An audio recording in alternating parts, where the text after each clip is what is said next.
Hello friend, नमस्ते, प्रणाम। मैं हूँ रीना यादव। रीना यादव के चैनल पे आप सभी का बहुत बहुत स्वागत है।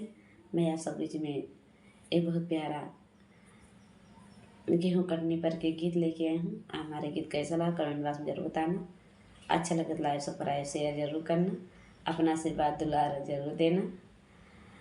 आप सबके बहुत बहुत धन्यवाद।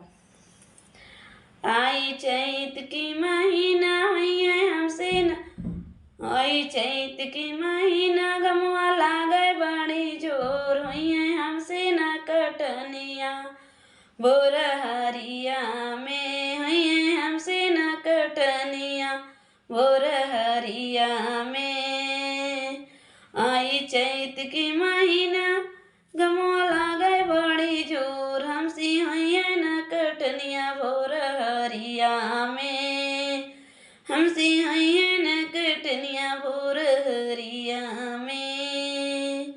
आई मम्मी की दुलारी करे कबो नहीं काम आई मम्मी की दुलारी कबो करे नहीं काम हमसे हुई है नहीं सासू टनिया भोर हरिया में हमसे हुई है न कटनिया सुभोर हरिया में। गड़िया अंगूरी में पैर जैया को मिलाए सासू है न कटनिया भोर